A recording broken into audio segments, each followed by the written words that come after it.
નમસ્કાર અમારા દિલથી વાલા પેન્શનર મિત્રો, નિવૃત્ત કર્મચારી મિત્રો, ભાઈઓ તથા બહેનો, સ્વાગત છે આપ સૌનું આપણી આ યુટ્યુબ ચેનલ જેનું નામ છે ભાવેશ મકવાણા ન્યૂઝ.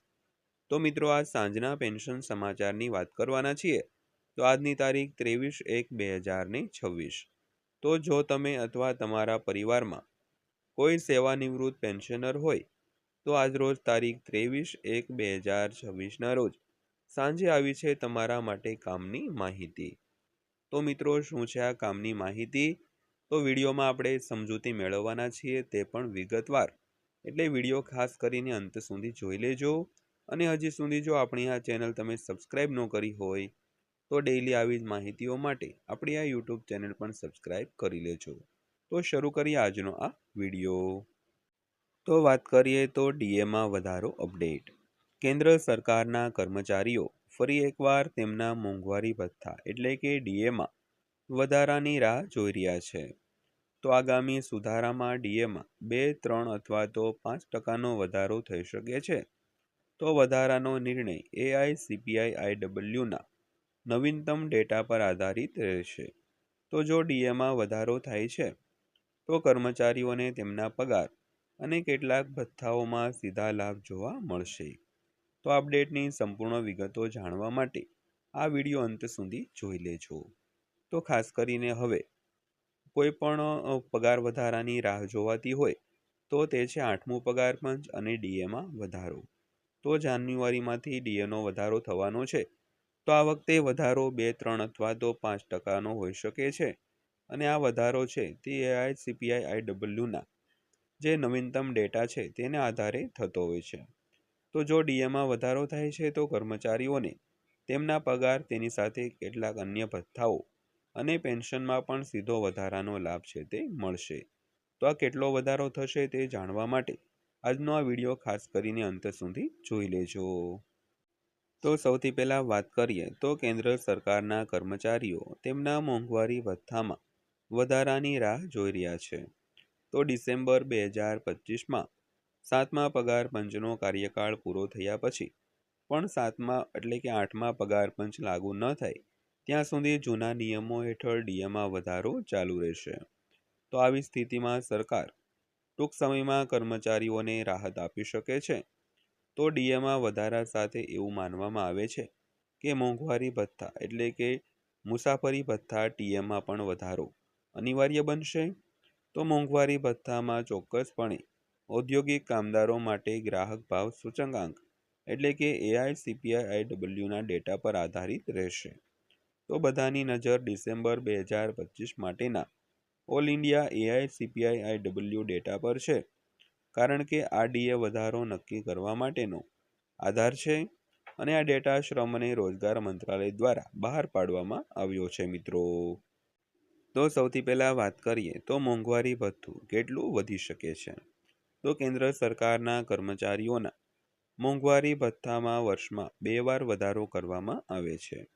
તો એકવાર જાન્યુઆરીથી અને બીજી વાર જુલાઈથી. તો હાલમાં સરકારે સત્તાવાર રીતે ડીએમાં વધારાની જાહેરાત કરી નથી. જો કે જો વધારો થાય છે તો જાન્યુઆરીથી લાભો ઉપલબ્ધ થશે. જો કે ફેબ્રુઆરીમાં જાહેરાત કરવામાં આવે છે તો કર્મચારીઓને બાકી રકમ પણ મળશે મિત્રો. ત્યારબાદ વાત કરીએ તો કેન્દ્ર સરકારે જુલાઈ 2025માં મોંઘવારી ભથ્થું 55%થી વધારીને 58% કર્યું. તો 3% વધારાથી હવે ડીએ વધીને 61% થશે. તો 5% વધારાથી તે 65% થઈ શકે છે. તો હાલના સંકેતો સૂચવે છે કે સરકાર ડીએમાં 5% સુધીનો વધારો કરી શકે છે. તો ધારો કે કોઈ કર્મચારીનો મૂળ પગાર ₹10,000 છે અને તેમાં હાલમાં 58%ના દરે ₹5,800 ડીએ મળે છે. તો જો ડીએ 5% વધારીને 63% કરવામાં આવે તો ડીએ વધીને 6,300 થશે. આનો અર્થ એ થાય છે કે પગારમાં દર મહિને 500નો સીધો વધારો થશે મિત્રો. ત્યારબાદ જોઈએ તો જો ડીએ વધે તો ટીએ પણ વધી શકે છે. તો ડીએમાં વધારા સાથે ટ્રાન્સપોર્ટ એલાઉન્સ પણ પ્રમાણસર વધે છે, જેની સીધી અસર કર્મચારીઓના માસિક પગાર પર પડે છે. તો આનાથી આશરે 50.14 મિલિયન કેન્દ્ર સરકારના કર્મચારીઓ અને આશરે 69 લાખ પેન્શનરોને ફાયદો થશે. જોકે ડીએમાં વધારો ફક્ત ટ્રાન્સપોર્ટ એલાઉન્સને અસર કરે છે, જ્યારે અન્ય ભથ્થા જેમ કે એચઆરએ મૂળ પગારમાં ફેરફારને આધીન હોય છે મિત્રો. ત્યારબાદ વાત કરીએ તો મૂળ પગારમાં ફેરફાર સામાન્ય રીતે પગાર પંચ દ્વારા નક્કી કરાયેલ ફિટમેન્ટ ફેક્ટરને આધારે કરવામાં આવે છે. તો આગામી મુખ્ય પગાર સુધારો 8મા પગાર પંચની ભલામણો પછી જ થશે. તો રિપોર્ટ સબમિટ થયા પછી અને સરકારની મંજૂરી મળ્યા પછી નવો પગાર લાગુ કરવામાં આવશે.